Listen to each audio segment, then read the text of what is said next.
Sorry,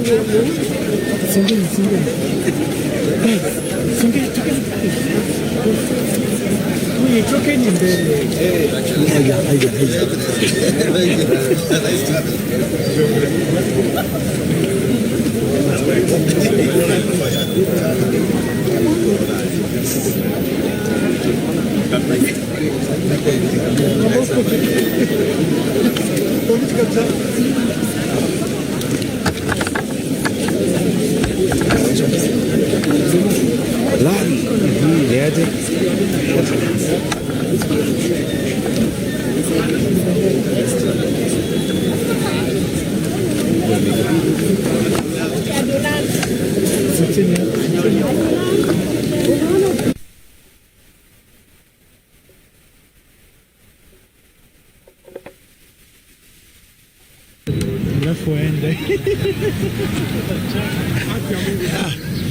vipi?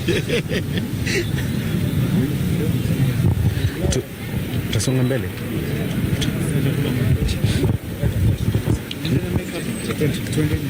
Songa mbele.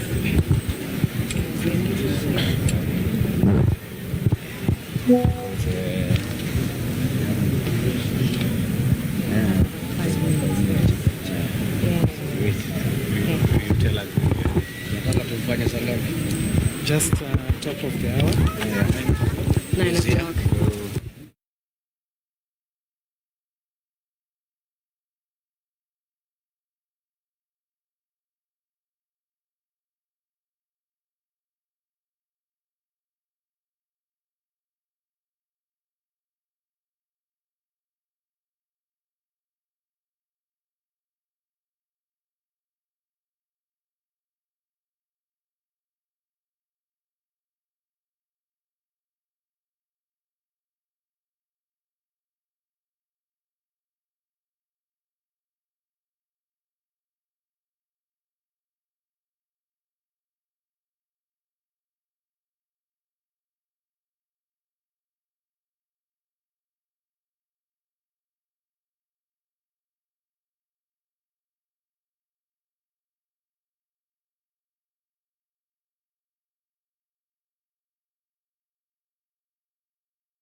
You okay then? You're okay. They're fine.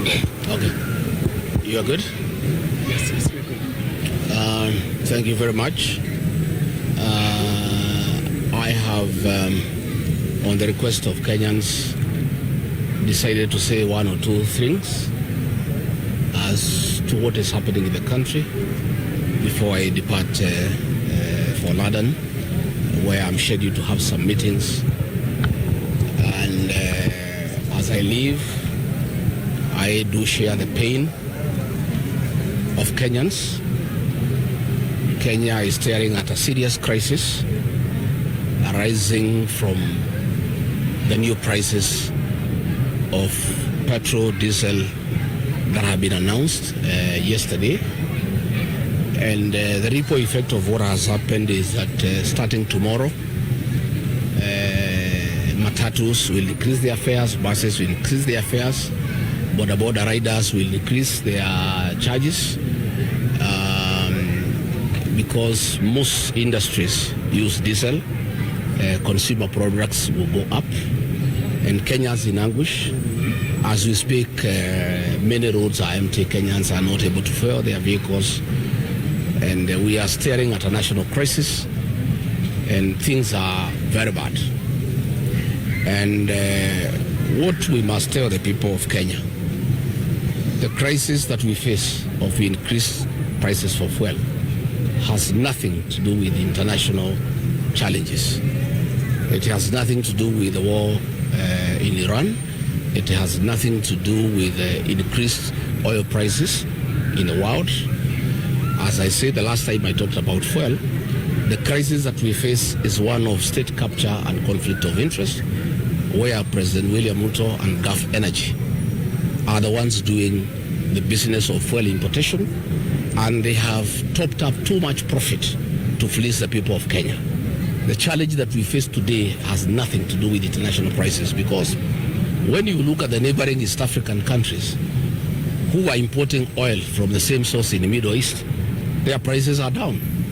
Why the prices here are up is because President William Ruto, his business partners, Gulf Energy, are taking too much profit to fleece the people of Kenya.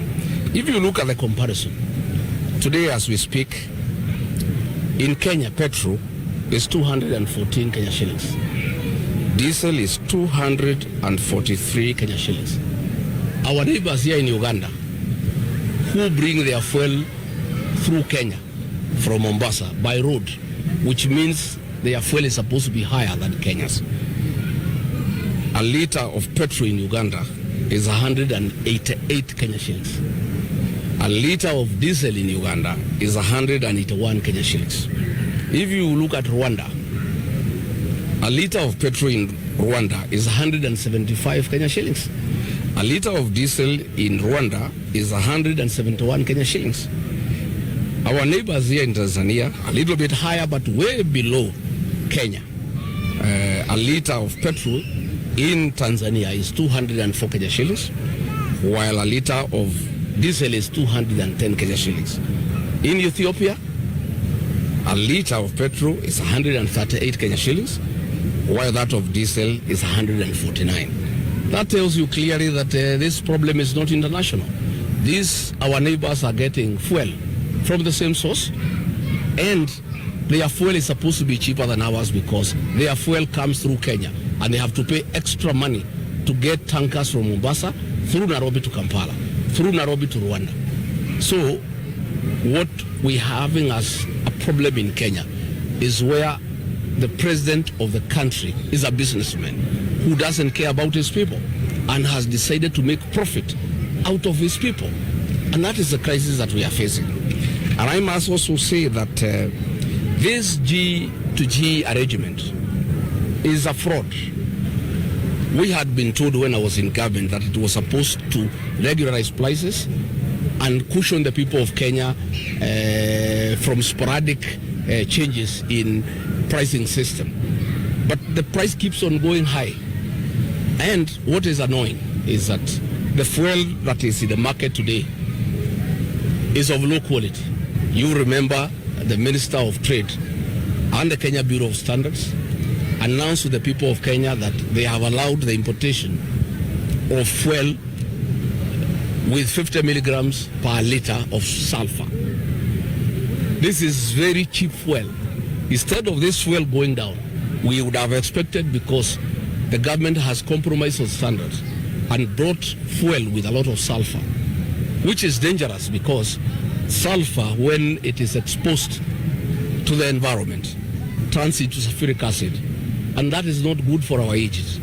All these cars that are using this fuel, in the next 5-6 months, they'll start having what you call a slow knock in the engine. And if you push them more, they'll have a full knock. So we would have expected that this is cheap fuel, very low quality fuel, that has serious implications to the efficiency of our vehicles. There will be a lower price. But instead, because William Ruto is making money, the fuel has gone up. I have received information that this profit that the president and his partners are making from increased fuel prices has been used to purchase tallow oil in Turkana at $120 million US. And that is approximately 15.6 billion Kenya shillings. That is why they are in a haste to buy, to increase prices, to make more profit, to be able to buy tallow oil that is in Turkana.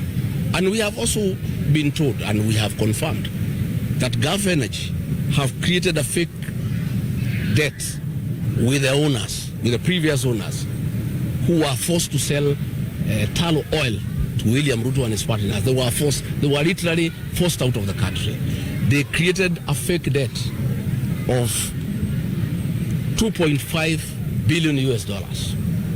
And the arrangement is that once this fuel goes to the market, 1 barrel of oil from Turkana will go for $100. And $85 out of that $100 will go towards paying this fake debt. We are left with $15. Those $15, the national government will take 60%, the county government of Turkana will take 40%. There is nothing for the community. There is nothing for the Turkana people. I am tonight urging the people of Turkana to say no. The way the people of Ilkoromani in Kakamega refused their gold to be extracted without their consent, without them gaining, without them being stakeholders. The people of Turkana cannot allow William Ruto and Gulf Energy to take their oil and give them nothing. This oil they were given free by God to help them improve their lives. This oil in Turkana is sufficient. The proceeds from that oil is sufficient to transform lives, to build schools, to build roads, to connect electricity, to get water for domestic purposes, water for animals, and water for irrigation. In fact, the proceeds from this oil can change Turkana to be like Dubai, which would be a high area of food production using technology and other modern farming techniques that will be funded from the money from this oil. The people of Turkana cannot allow William Ruto and Gulf Energy to rob them, to steal their God-given natural resource, oil, and leave them with nothing. That is something that they must be able to do. So as I depart, I have discussed with my colleagues, and we are saying this situation cannot be allowed to happen. Fred Matiang'i and Kalonzo Musyoka were away in Kisii for a funeral. Eugene Wamalwa was away in Kakamega for a petition because of Malava by-election. And since I'm leaving, we could not be able to have a meeting.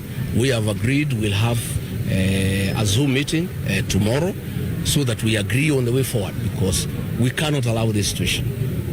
William Ruto, through unreasonable taxation, theft of public funds, have impoverished payslip holders. He has raided the payslip. Payslip holders have nothing. Now this fuel increase now is going to cripple business people. It is targeting the transport sector. It's targeting the manufacturing sector. It is targeting consumers. Prices of food will go up. Prices of consumer items will go up. This situation cannot be allowed to continue. So we are going to have a discussion tomorrow. And because of the crisis that we have, because of the pressure that I have received from the people of Kenya, I was supposed to go for 1 month in the United Kingdom for a series of activities, but I have no other way I have to cut short. I'll not be long. I'll take 5 to 6 days. I must come back because we cannot leave the country when the people of Kenya are in trouble, when the people of Kenya are struggling, when people of Kenya cannot move, when prices of fare is going to be hiked. I must be able to come and do what I need to do. It's my civic duty to be able to fight for the people of Kenya. Much as I would have wanted to go to the UK to market my party, the DCP, to be able to have party activities and other things that I had lined up, I'll only be able to go for a week, and then I'll have to come back so that I join my colleagues, so that we consult the people of Kenya, and we decide what to do. If we have to take to the streets, so be it. If we have to say, let the transport sector stop until these matters are addressed, we must do so. And we told William Ruto, remove VAT to 0. He has refused. We told him, take away 7 shillings of the fuel levy that you loaded, that you are using to borrow money. He has refused. We have asked him to surrender the profit he is making from the G2G arrangement, and he has refused. So where we have reached, we simply have to force him. It has reached a point that we are talking to a stone. The more we talk to him, the more is his appetite for public funds. The more is his appetite to fleece the people of Kenya. We have never seen, since the history of independence, a president competing with the Kenyans who do business. This is a president who has taken over all sectors: insurance, banking, hospitality, banking, matatu industry, fuel. He is in every business, and businessmen are suffering because he has a very serious advantage, because he is in charge of policy, and he is making policies that are giving him an advantage to compete with the other people of Kenya. So this is very sad, and that is what I wanted to say. And finally, we want to take this opportunity on behalf of the people of Kenya, apologize to the delegates who came to the France-Africa Summit because of the humiliation and the mistreatment they found at KICC. We are very, very serious people. Like the CEO of Total was humiliated and embarrassed. You know, a CEO having a company that has 3, 4, 5 times Kenya's GDP was embarrassed at KICC. And government had not made any arrangements. There is no protocol, there is nothing. So our country is embarrassed internationally. And you know what is happening, why we have a big problem with the protocol. When President William took over, there were very serious protocol officers who have a lot of experience, who are working under President Uhuru Kenyatta. And he had a problem with them simply because of where they come from. And he removed them. And there is no problem by removing people you are uncomfortable with, but you replace them with professionals. Instead of replacing them with professionals, the chief government receptionist was a waiter who used to serve us with tea called Chebet when he was deputy president. She is the chief government receptionist, a waiter who was serving us tea at the current residence. She is called Chebet from his community, and she's a relative. That is why the whole protocol is in shambles. We are so embarrassed as a country. How do you get a tea girl and tell her she's the chief government receptionist to be in charge of protocol for the government? That is the crisis that we face as a country. And we are very embarrassed. So we like to ask the CEO of Total, please accept our apologies as a country. The people of Kenya have, did not intend to embarrass you, to humiliate you. It's simply that we have a dysfunctional government that has brought relatives and tribesmen to be in charge of dockets where they have no capacity. That is the crisis that we face as a country. Thank you very much. And just one more question, Party Leader. The last time, the first fuel hike, I remember at SKM Center, the United Opposition gave a 7-year ultimatum, and then it was followed up by a consultative meeting. But Kenyans were in high spirits that the United Opposition will take a very firm stand. Yes. A section of Kenyans took to the streets, and some of them complained that they were abandoned by the United Opposition, which called the protest. What will happen this time? Thank you very much. First, we did not call Kenyans to go to the street. Those who went to the streets went on their own volition. And we are a responsible alternative government. We don't want to do going to the streets the way Raila used to do. The late Right Honorable Raila Odinga would call protests. 2-3 days, he would sit down with the government and they are called off and he is absorbed into government. And life goes on. We are very conscious that we don't want to call people to the streets in futility. What we want and what we are planning is that when we call people to the streets, there must be fruits. There must be fruition. When we go to the streets, we will not come back until the demands are met. And we did agree as the United Alternative Government that it was not just about fuel. We have so many other issues. The dignity of the payslip, the unavoidable housing, the use of pension funds to build roads, the extrajudicial killing, the abductions, voter bribery, the issue of IBC. So we did agree that we want to harness all the issues that are a concern to the people of Kenya, so that when we call for mass action, it will not be done in a day or two and then we go back. It will be done for a week, for 2 weeks, for 3 weeks, for 4 weeks, for as long as it takes until the demands are met. We were also persuaded that we needed also to engage with the other stakeholders, the agencies and the civil society. And the agencies were telling us, if we could wait a little bit, we harmonize the mass action to coincide with the anniversary of the agency on the June 25th. And from the way I can see, unless things really get out of hand, I think that is the best route to take, so that we harmonize all the issues that Kenyans have a problem with. We get all the stakeholders, the agencies included, who are actually very effective and with a proven track record of succeeding in terms of mass action, and we get the alternative government, the agencies, and all Kenyans of goodwill together. But in view of what has happened, in view of the hardships Kenyans are facing out of these hikes, I think when we have a Zoom meeting tomorrow, we may have to review that position, and then we inform the people of Kenya. But we did not want to take the people of Kenya to the streets the way it has been done before. People are killed, people are maimed, property is destroyed, then we go and sit with Ruto and negotiate for positions in government. I think people have been very unfair to the people of Kenya. I don't think I can ever be party to such a kind of an arrangement where we take people to the streets so that we can ask the government to absorb us in government. We are not interested. When we do call for mass action, it must have an end game. Where does it end? It must end where the government gives in to the demands that we're going to lay before it on behalf of the people of Kenya. Thank you. Asante sana. Two quick questions. The first one, I'm Stanley Nyarigita, TV47. The first one, in a previous speech, you said that you should UK meeting partners as well as friends just to mobilize for the party. Can you tell us who you might be and who you're going to be meeting? The second one. But if I announce it here, my opponents will know, and then they'll start circumventing what I'm trying to do.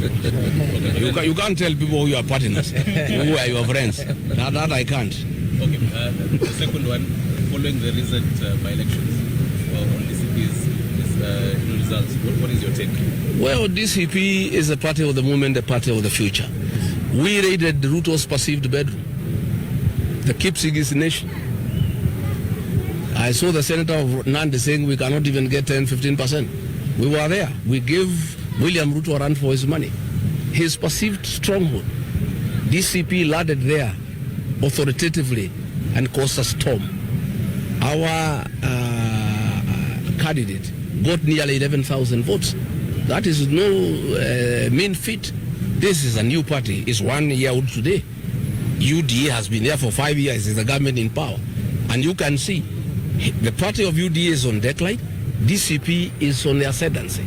And I can tell you, arising from that by-election, we have so many people in Kericho, so many people in Bomet, so many people in Nandi, so many people in Baringo, so many people in Uasin Gishu who want now to run. Because they are saying Ruto and his friends will never give them fair chance in UDA. And they want to remove them from office. So they have also realized that DCP cannot be bought. DCP cannot be intimidated. It's really the party you want to bank on, because once the DCP gives you a ticket, William Ruto cannot intimidate DCP. Even that election, actually we had won. What happened, and it's okay.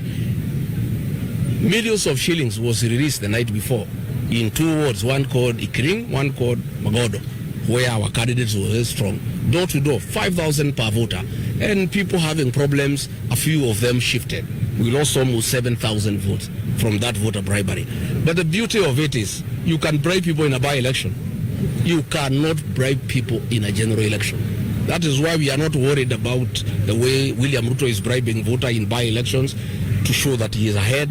We know that there is no way you can bribe voters in a general election. Everybody will be busy. There will be governors, there will be senators, there will be MPs, there will be MCAs. The competition will be very, very strong and having so many players. And even William Ruto will also be in trouble elsewhere in the country. I don't think he'll have time to go and put money in Murwa Dikir. So we think we have done very well. I want to thank the people of Murwa Dikir. I want to really commend our candidate, Vincent Rotich, and the women campaigners who are campaigning at night. I really admire those women. I wish all our women can be like that. I want to say they have done very well. It's a victory for democracy. It's a victory for those who cannot agree to be intimidated. DCP is the party of the present and the future. The party that will form the next government and the party that will have the majority both in the National Assembly, the Senate, and all the county assemblies in Kenya.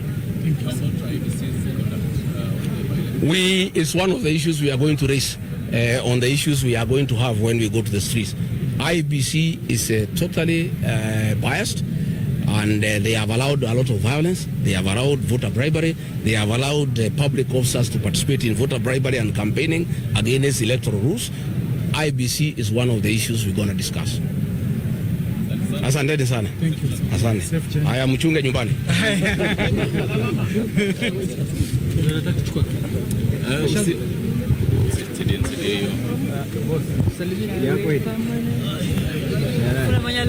Kuna mtu alinipatia akapotea. Nitaenda na mic bwana. Ndio mzee.